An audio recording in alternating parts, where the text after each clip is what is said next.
Hi everyone, this is Iradian, and this tutorial is covering the filter section. So, Sytrus has 3 filters, pretty much exactly the same. The third one doesn't have an X knob, and the X knob can route the filter into another one of the 3 filters. So, filter 1 goes into filter 3, I believe. Let's see. Or not. Yeah, filter 1 into filter 2. Does it work? Let me test. Okay, so operator 1 is going into filter 1. Filter 1 is going into filter 3 100%. So negative 100% just means it's going into the previous filter. There's no previous filter, quote unquote, for filter 1 to go into, so it just goes into filter 3 because filter 2 would be the next one. So filter 1 can go into filter 3 or filter 2. That would be filter 2. This is filter 3. Now it's going into filter 2. Filter 2 can go into filter 3, and it can go into filter 1 as well. Filter 3 doesn't have an X knob. So I went off the next knob first, but the filters themselves, you got a standard set of filters, nothing like what Serum has. It's a pretty standard plain set of filters. You got low pass, high pass, another low pass, band pass, a notch, or a band stop. Sytrus calls it a band stop. High pass, all pass. All pass is not a very common filter, but what all pass does is it changes the phases of the harmonics around the cutoff point. So whatever harmonics are at 69% are going to be changed in phase, and it can be useful for basses actually when you let's say 3 times all pass right there. Resonance turns up the amount that the phases are changed around the cutoff, but if you distort them, I don't have sound, I'm sorry, but you can try this out for yourself if you have Sytrus. Add 3 times an all pass, turn the resonance up, and then wave shape it, and then you can route filter 1 to filter 2, filter 3, and then repeat them. So do the same thing all 3 times and try different cutoffs and stuff. You should get a pretty interesting kind of bass if you start with a saw wave and do that.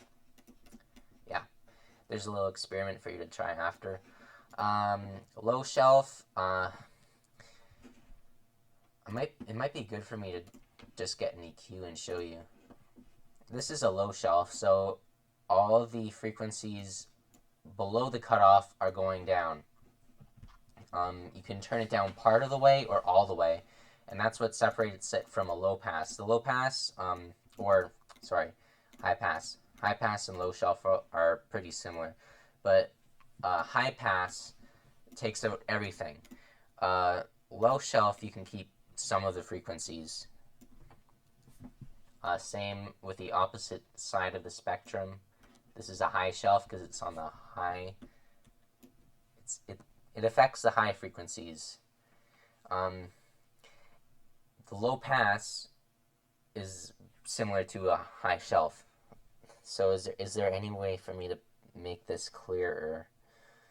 High shelf. It's a shelf on the high frequencies. Low pass cuts out the high frequencies.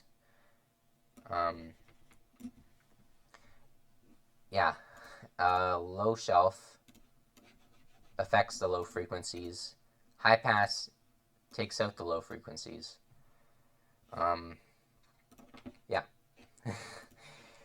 And while I'm at it, here's the band pass. I should probably reset it. Band pass and notch.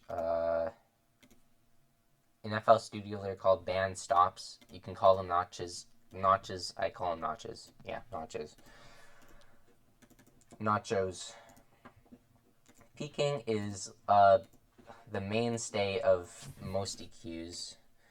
This is a peaking filter. You can turn up or attenuate frequencies at the quote-unquote cutoff of the filter. So the cutoff right now is about 3,000 hertz, and I'm turning them up.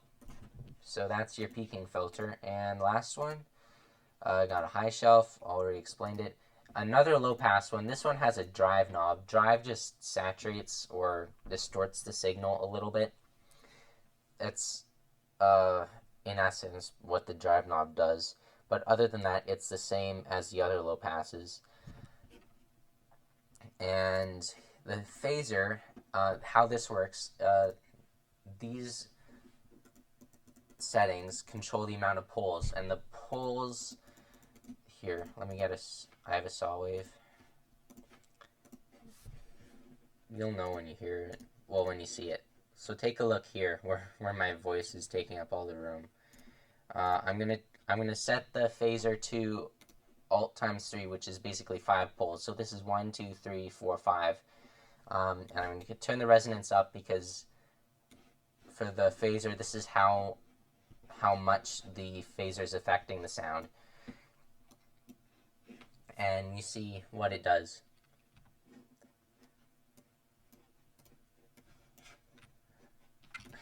After I wrote it to the filter. Sorry, guys. Oops. So you can see there where there were 5 poles there, and what flat does is for the phaser, it doubles the amount of poles. So now there are 10 poles. Again, no sound.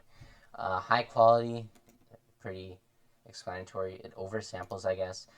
They're more useful for high passes because high passes involve the high frequencies. Oversampling, involves the higher frequencies.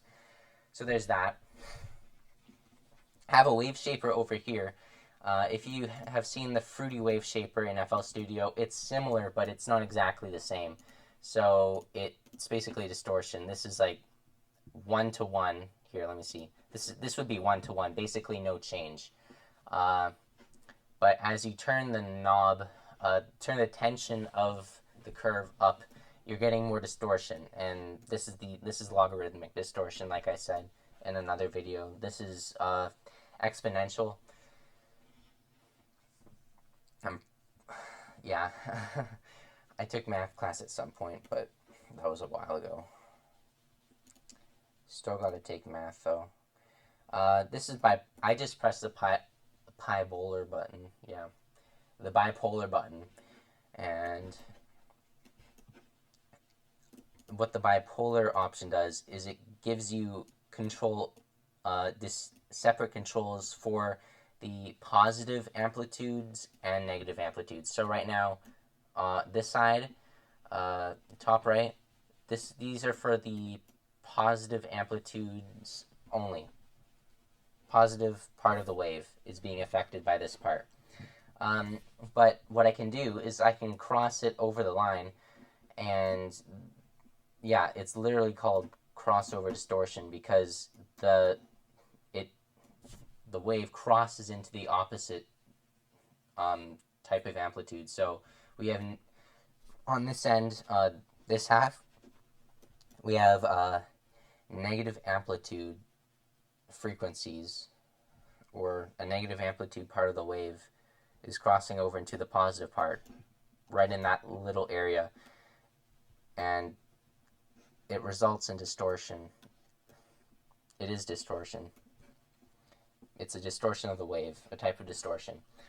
Amplitude, it's the amount of volume going into the wave shaper. The mix is like this would be no wave shaping, and you can fade in distortion to your taste. This is all distortion that's on by default.